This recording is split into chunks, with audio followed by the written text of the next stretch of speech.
What's up, everybody? Kyle Thumb here, cleanenergymarketing.com, and today this video is about 9 tips for you and your business to get better referrals. So when I worked in the fitness industry, there was a company that I worked for, and at that company it was required that every single person that worked in that building, whether it be the general manager, whether it be the janitor, whether it be front desk staff, personal trainers, whoever it might be, they were required and encouraged to help to get referrals. And what that meant was standing there with a paper that had a grid with a list and try to get as many people as possible that came into our facility to write down the names and phone numbers of their friends and their family. So majority, 95% of the people, they were just annoyed and they continued walking by. And even the 5% that weren't, they would typically write fake names. They would write names of people that they didn't like. And it just wasn't ever a very pleasant conversation to have once we got those people on the phone. I highlight this experience because it's a very poor and unprofessional way to ask for referrals, and there's a whole bunch of reasons why it's not that great. But the biggest one being is that we're asking people, we're not putting in any value, we're not earning their trust, and they are providing people for the wrong reasons, which in that circumstance was typically because they wanted just to be left alone, so they're trying to get it over with. So let's talk about how to get people to give you referrals for the right reasons. What is the right reason? The right reason for someone to give you referrals is because they're grateful and they have gratitude for what you have done. So let's get into it. Let's get into the 9 tips so that you can get those better referrals. Number 1, know when to ask. Not only knowing when to ask, but having a plan about when you ask, and understanding when it comes up that you're ready for it. Way too many people either A, just do it at the very end of the sales process, or B, they do it kind of like spontaneously in circumstances where they're just trying to maybe close out the month strong, or they need to pick up their business, and then they just spam everyone at the same time with a request trying to get some referrals. And so I do think that you should ask every single customer you have for a referral, but there's a very specific time that you should do it. And I'm going to give you that right now. So the trigger that you need to listen for are the magic words, thank you. Customers and clients, they tell you thank you when they're satisfied, when they're happy, when they're grateful for the work that you have done. When they say thank you, what they're doing is showing gratitude. And when they're showing you gratitude is the exact point in time in which they are going to be more likely to be positive about whatever it is that you're going to ask of them. So asking at the right time is equally as important as asking in the right way. Tip number 2, start small. And when I'm saying start small, what I'm talking about is I'm talking about starting with a small commitment. But now the question for you is, how do we do this?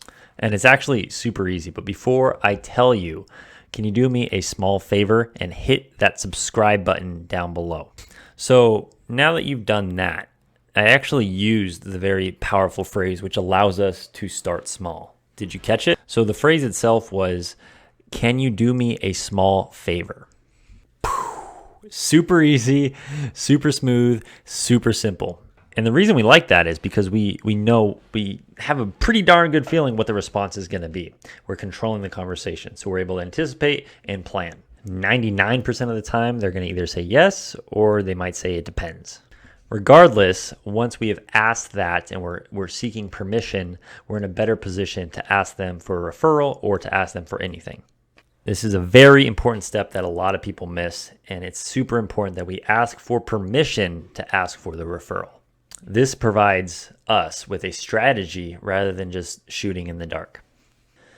Number three, ask for less. Let me ask you, like, when you're thinking about your business, would you rather have 10 garbage, poor referrals, or would you rather have one that's rock solid? I mean, I think the answer, for me at least, is pretty clear, is the one that's rock solid is going to be much easier to work with. It's going to be less work, and it's much more likely to find success. So I would take one over 10 crappy ones any day of the week. So keep this in mind when we're approaching people about possibly pointing people in our direction. We don't want to ask for 10. We don't want to ask for 5. We don't even want to really ask for 3. What we want to do is we want to ask people for 1. Just 1. The cool thing about doing this is that when we ask in this way, they're actually even more likely to give us something that's going to lead to results. But when we ask for just 1, they're likely to even over deliver and give us more in the future. A lot of cases, we're going to get more than one anyways. But what we're doing is we're lowering the pressure that they feel to actually deliver on their promise to us, which makes it much more likely that they're going to deliver. Number 4, be specific. So we want to be as specific as possible, not only about who we are looking for, but what they can do to help us. Remember that when someone is looking for something specific, they're going to be much more likely to actually see it. And what I mean by that is the classic example about cars. When you have a dream car that you're dreaming about and you see it and you're saving up money and then you start to see them all over the place.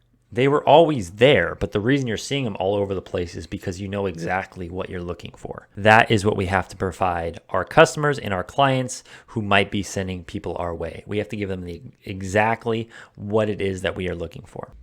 Think about it like we're creating a wanted poster with our ideal customer on it. We have to give all the information, the characteristics of that person so that whoever sees that poster is going to know, they're going to recognize the person when they see it. So here are 2 examples just so you can kind of see what it is that I'm talking about. Example A, I'm looking for people who want to save money. Or option B, I'm looking for a married couple that's in their 30s who they just moved into a new home. They think it's their forever home. And the only thing that they don't like is that they think their electric bills are too high.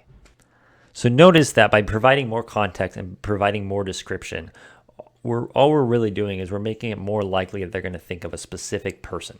And so when they rack their brain and they think of someone who matches that criteria exactly, they're going to be much more likely to name that person.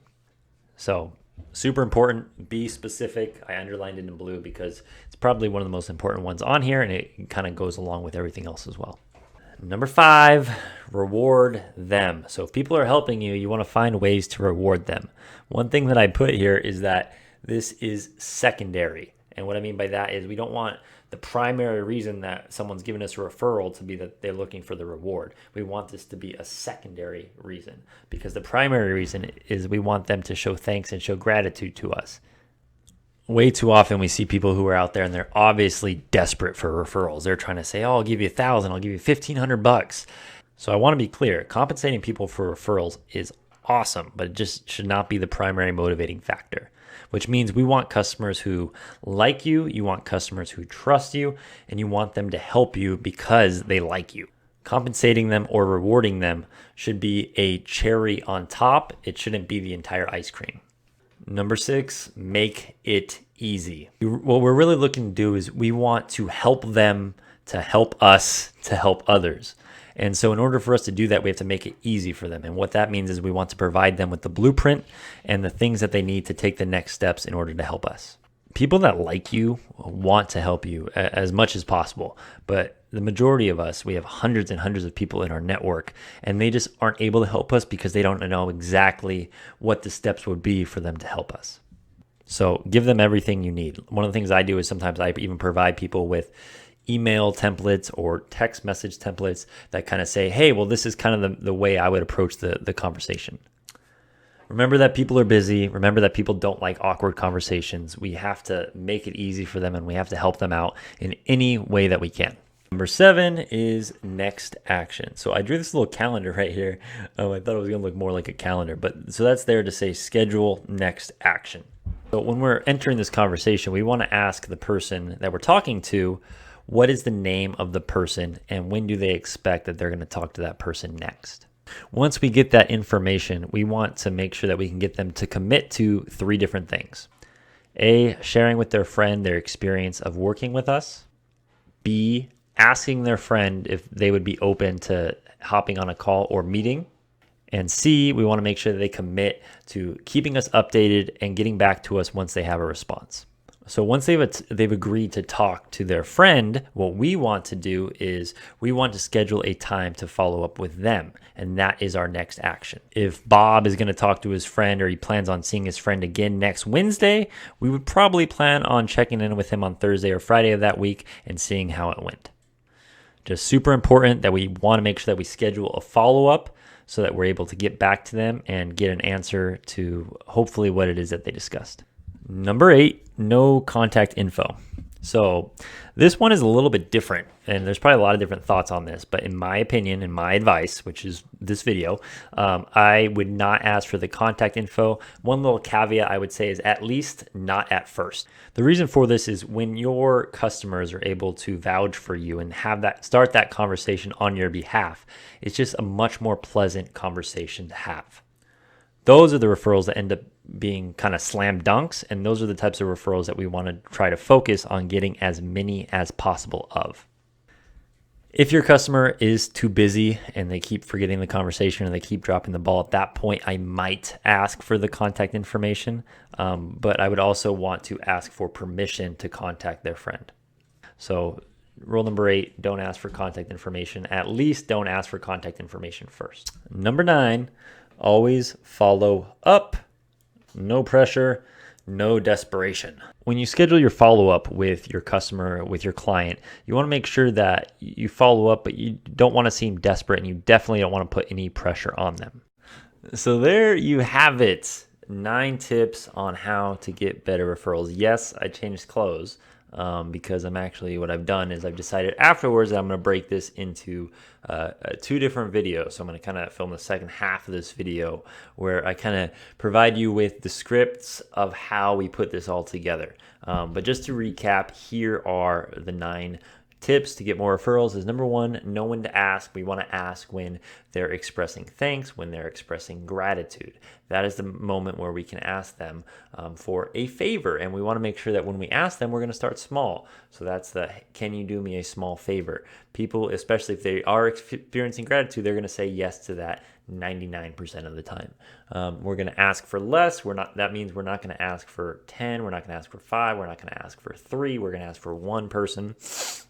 We're going to be specific. We're going to tell them exactly who we're looking for. Remember that we want to create it like almost like a wanted poster where we give them all the details that they need so that they think of the right specific person. And then when they're out and they're talking to people, they're going to be like, oh, this person would be perfect to talk to Kyle. And that's how we're going to be able to get that. So make sure that we're always specific. We're going to reward them. We're going to make sure the reward's secondary so we can give them a reward, but we want to make sure that they're helping us first and then we can compensate them afterwards. Like I said, the reward, we want it to be the cherry on top. We don't want it to be the ice cream. Make it easy. We want to make it easy for them, give them the next steps, give them the words to use, give them the ways to talk about it, give them who you're looking for, everything that they need to make their life easy. The reason that people don't get more referrals is because people don't know how to help you. So make sure you make it easy. Next action, always schedule the next action. If someone's going to be giving you a referral, ask them when they're going to talk to that person and then schedule a time to check in with them about that referral after they've made contact with that communication. No contact info. Once again, this is just my opinion. Don't get their contact info. Don't get their name and their phone number. Don't get that until you actually anticipate that you're going to have to call them. And I wouldn't recommend calling them unless if your person is super, super busy and they don't seem to be able to help you. At that point, yeah, you can get the contact information and try to salvage the opportunity.